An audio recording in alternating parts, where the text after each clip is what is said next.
Kuri u Rwanda ruri mu rugendo rwo kuvugurura uburezi bugakorwa hifashishijwe ikoranabuhanga digital transformation of education mu ndimi z'amahanga. Amashuri 531 ni ukuvuga 9% by'amashuri yo mu Rwanda niyo yamaze kugira internet. Amashuri angana na 6% muri aya ni amashuri abanza naho 18% ni amashuri yisumbuye. U Rwanda na sosiyete y'ikoranabuhanga ya Microsoft barizera ko mu myaka mikiri imbere amashuri yose yo mu Rwanda azaba akoresha internet 100%.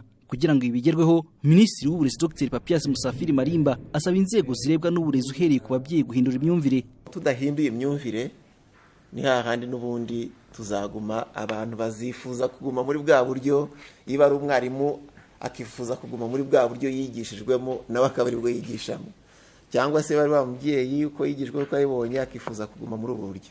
Bisaba rero impinduka cyane mu myumvire. Icyo ngicyo ngira ngo nicyo umuntu yasaba ari ababyeyi. Nk'iyo tuvuze tuti mubyeyi ni ngombwa gushaka ubushobozi ukagurira umwana igikoresho cy'ikoranabuhanga, akumva ko igikoresho ari ngombwa nk'uko ari ngombwa none kumugaburira, nk'uko ari ngombwa nk'uko bamuguriraga amakayi. Uretse kubaka ibikorwa remezo by'ikoranabuhanga n'amashanyarazi, harimo no gutekerezwa ku mfashanyigisho nshya y'imyigishirize mu ikoranabuhanga.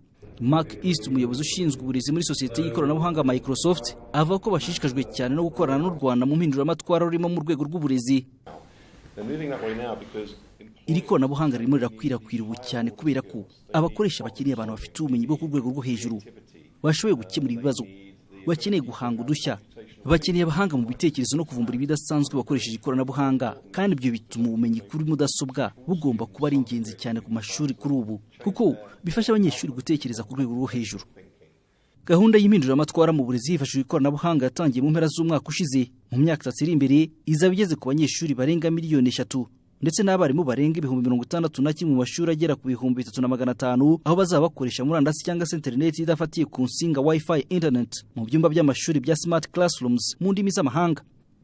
Bienvenue Dame Tusi, Televiziyo y'u Rwanda i Kigali.